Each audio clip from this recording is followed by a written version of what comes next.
Hi guys, it's Jordan from P&P Campers. Just going to do a video handover on your new Venture Nu Surf. So it's based on the 2018 Citroen Berlingo chassis, which always, you know, a nice vehicle to drive, nice and easy, smooth, quiet. So on the left hand side here we've got your engine coolant, washer fluid and engine oil. You've then got the engine oil dipstick just down here with the orange top, the brake fluid up here, .4 I should think, yep. And the engine battery sits just here underneath here, so you've got the positive terminal just there and the positive fuses. What else have we got? Anything else to show you? No. Okay, so that's under the bonnet there. Inside the passenger door we've got the bonnet release handle and a little lever here which allows you to fold this seat over.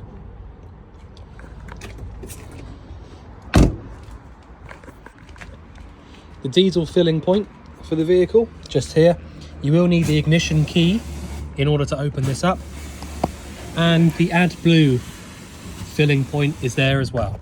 It will tell you on the dashboard when you need to fill up the the AdBlue system, so that is completely normal.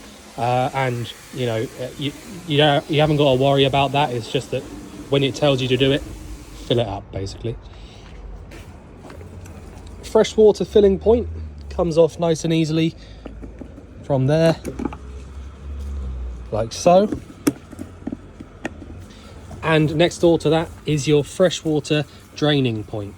So you just literally turn this whichever way it will go, like that, and that drains out your fresh water. You've then got these two vents just here which are both to do with your fridge.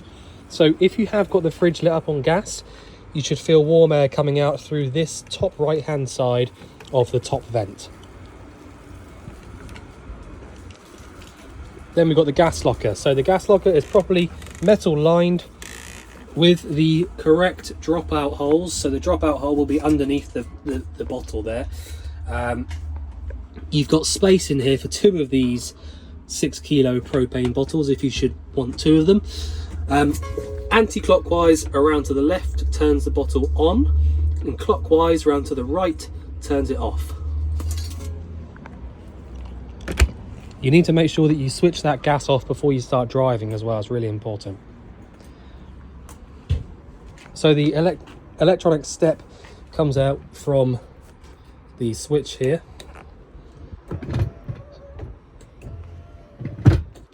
Nice and easily and smooth. You've got a security bar here, the D bar, which comes across by pulling this little handle down and pulling the bar across. You can also use it as a handle to help you get in. Typical new Venture door here. So you've got the barn door, so the bottom will come away from the top so that you can have the bottom here closed over if you want it, like that, so that you can have, you know, dogs or whatever you like in here, barn door style. So there you go, and that just comes across and links back together nice and easily like that. On the off side we've got the toilet cassette locker here. So the toilet cassette comes out really easily. Lift up on the green tab and pull the cassette towards you. You can then take the entire thing out, and the only things I need to show you are that you drain it out from this green point just here at the end, and whilst you're draining it out at the same time, hold down the little green button there. Push it all the way in until this little bit clips over, and that's it, back together. You've then got down here the wastewater drain off point. You can see I've got this in the open position at the moment because it's dripping. If I turn it back the other way, it will eventually stop dripping, and that is now in the closed position, so no wastewater will come out. But that's where you drain it out from. We've then got the 240 volt hookup point just here. So if you do have access to a hookup cable, really helpful.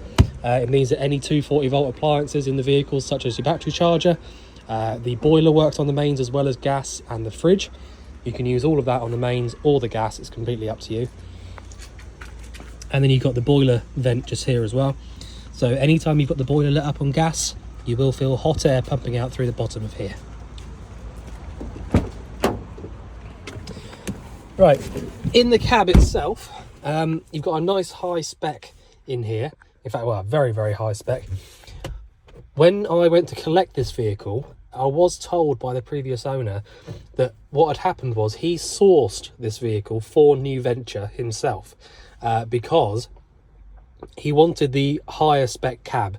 So he wanted the one with the cruise control, he wanted the one with the 6-speed manual gearbox, air conditioning. It's also the higher horsepower engine, so I think this is 110 horsepower rather than the 90. So there's loads and loads of things on here that this, you know, a standard New Venture Nu Surf wouldn't normally have. So lots of really nice high spec extras, which, you know, pretty quickly you'll run through and find loads more stuff than what I've just listed off. But there you go, lots of nice bits and pieces. So this is a screen here in the middle. As I said, you've got cruise control, stereo bits and pieces here, and obviously all of your standard Citroen Berlingo bits and bobs. So we'll just jump into the back now and show you into the actual motorhome. So in the actual van itself, we've got up here on the left hand side, as soon as you walk in, you'll notice the Sargent control panel. This is an EC51 control panel, and the reason that they use these Sargent control panels is because there will be a little Sargent unit in the van somewhere, probably down here under this seat, because that's where they tend to put them in the Rios, but could be anywhere really, but I'm sure it'll be around there somewhere, just underneath one of those seats. In fact, if I just have a quick look, yeah, so your leisure batteries there, Sargent unit there. All right, so the Sargent unit, as I said, that'll be an EC51 as well. Oh, that's an EC155. What that does is it's basically, that's what you call a power supply unit. So what that does is it basically takes all the 12 volt power, so any power from the leisure battery and also any power from the mains hookup, and it directs it in all the positions it needs to go to. It just sends it around to where it needs to go. So they have to link up between the control panel and there. So it also means that on that panel just there, your trip switches are on the right hand side and the fuses are on the left, and there is a little diagram telling you exactly which one does what. Leisure batteries in there as well. Okay, so the control panel, to get it to come on, you just press the on button on the top left hand side. That will then automatically start giving you power at your lights, which are all, well, all these roof ones are all touch screen, so you've either got the blue one in the middle or the main light there. So if I just turn those off for now. So as I said, as soon as you turn that on, you will get power going to anything 12 volt. We're selected on leisure at the moment, which is what the L stands for.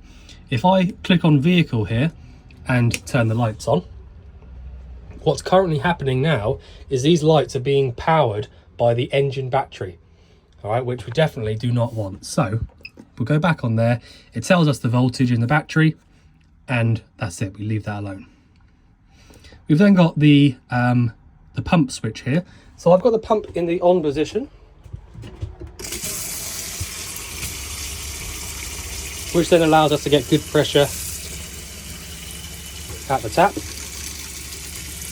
It's really important to do what I've just done there, just very briefly, to make sure that you've got pressure in the hot and in the cold side of the system. And what that does is it proves to us that the boiler is full of water. If you don't do that and don't prove to yourself that the boiler's full before you try to light it up, you might run into the problem where you'll sort of overheat it. So if there's no water in the boiler and you light it up, it will overheat. All right, so it's just really important, just double check, make sure you've got water there at both hot and cold, and then you know you're full. The last one here is the freshwater level here, and so, you know, about 2/5. All right.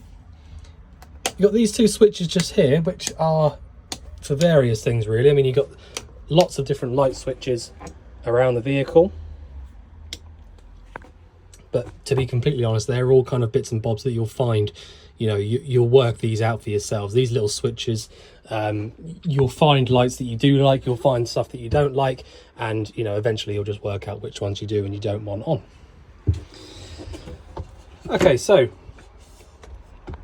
we've got the 4-burner hob up here and grill. So the reason they haven't got this little bit here is because this is where the gas locker is.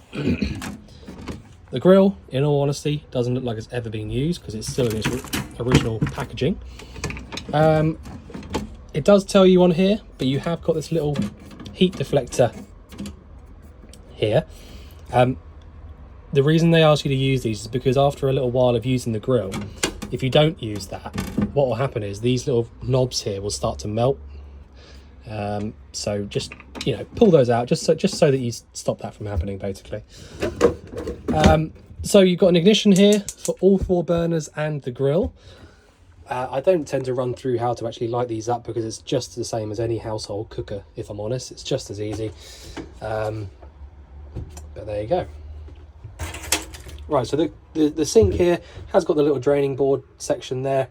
And as I said, just make sure that you just pull the hot water through and the cold, and then you can just forget about the boiler. You know, you can know then that it's definitely full. So loads of storage overhead, and in typical New Venture fashion, the biggest over cab locker you've ever seen for storage. So there are various bits and bobs in here, if I'm honest.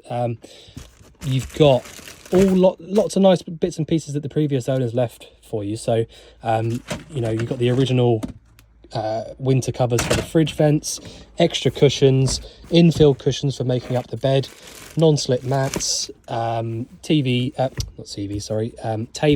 legs, proper screens for the windscreen. All that sort of stuff is up here, ready for the next owner, because they were sort of giving up on the motorhoming altogether. So that is always, you know, always a really nice thing to have there. The boiler will sit under this seat just here, and I'm just going to have a look, see if I can see the drain off for it, so I can show you. In there. I wonder if it's in here. One second, just going to see if I can see any easier. Not really. Okay, so there'll be a boiler drain basically.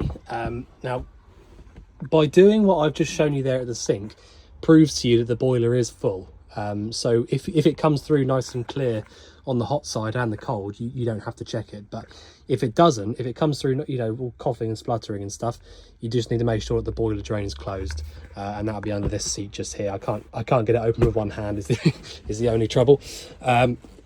There are plenty of videos on showing you how to use those anyway, but there you go. So more overcab or overhead lockers up here, and if I just, yeah, okay, so we'll do the fridge next before I forget to do that.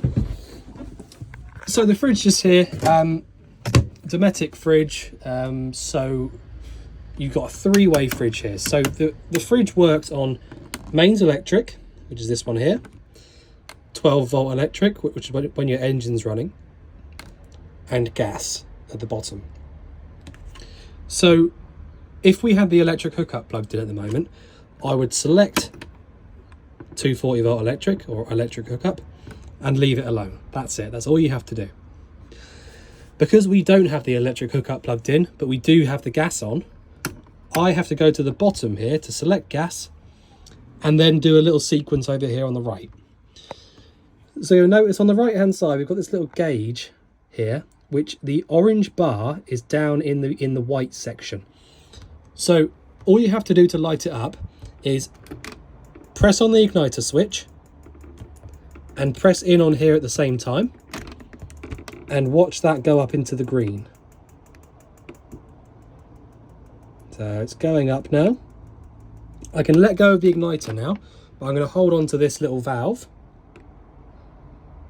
So right up into the green. And now when I let go of that, just double check that it's still up in the green, and that's it. That's now lit on gas. You can leave that alone.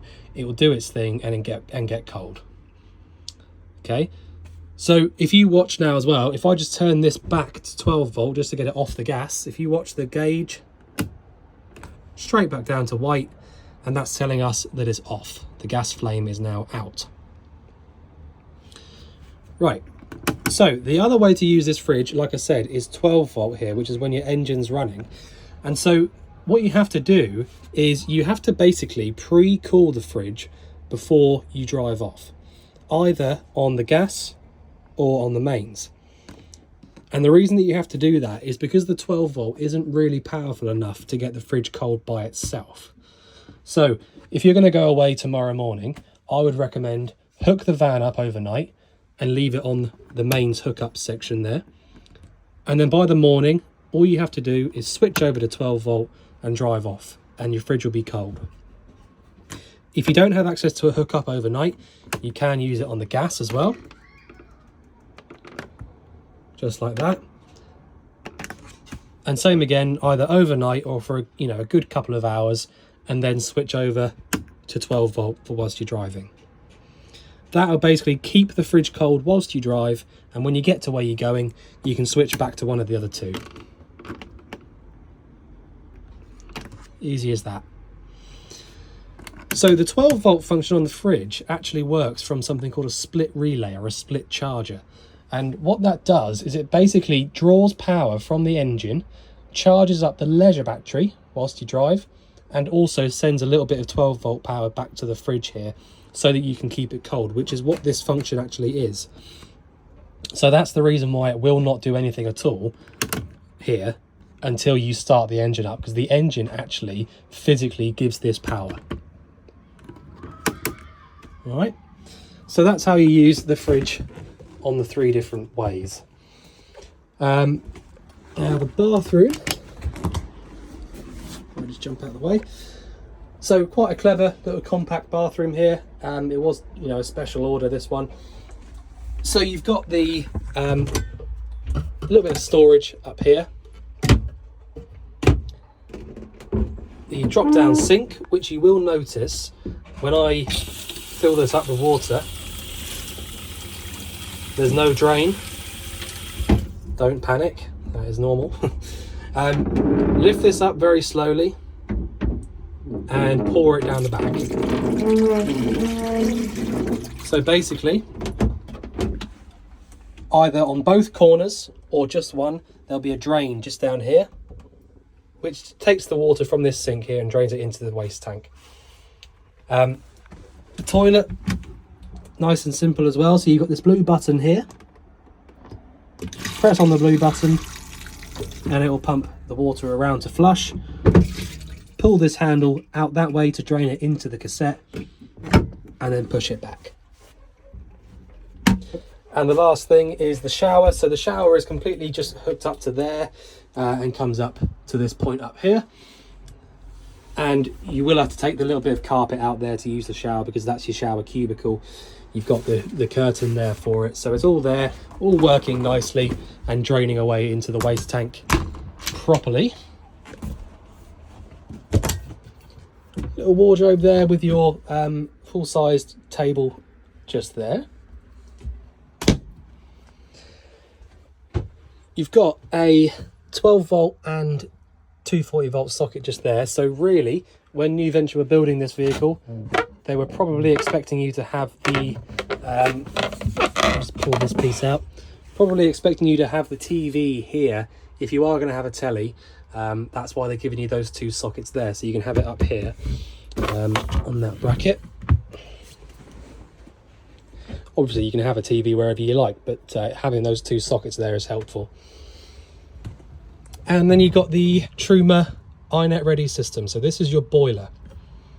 So all the time that you've got this screen on here, let me just go on here. I'm just going to turn it all the way off quickly so that you can see it working from start to finish. So all I did to turn that completely off is press and hold this middle button here. That turns it completely off. And now I'll just do the same. Okay, so now we're back on. Right, so I'm going to turn this off. I'm going to ignore that. Okay, so click on this one just here. This will then bring up the heating for the vehicle. So turn this all the way up to whatever temperature you want, and it will start to heat the van up. Depending on what energy you've selected, which is this one just here, I'll click on that one, and we're on gas only. So that is now heating the van up on gas. And we can select how fast we want the fan to blow as well. So now, any of the little circular vents around the vehicle, this one, there should be one in the bathroom, just there. It is now going to be pumping around warm air until it gets to 28 degrees. The thermostat is this little piece here, which will sense the temperature in the vehicle and turn it off as and when it needs to. We've then got the hot water just here. So if I click on that one, eco, hot, or boost. So I'm going to put that on boost for a minute and turn the heating off.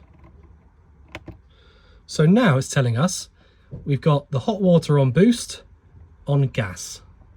So after about half an hour or so, we'll have hot water coming out through to the tap. If you had the electric hookup plugged in, you can also use this boiler on the mains. So if you didn't want to use it on the gas, you can go through to electric 1 or electric 2, which is just electric only, or you can select mix 1 or mix 2, which is a mixture of gas and electric at the same time. But for the majority of the time, you're just going to have it on gas and either use your heating, hot water, or both at the same time. So I'm going to turn the hot water off, press and hold on here until it comes up saying off. So there you go, that is the Truma iNet Ready system just there. So I don't think there's any other bits and pieces to show you in here. So if there's anything else you think I need to run through or anything you think I've missed out, let us know. But otherwise, we look forward to seeing you soon. Thanks very much.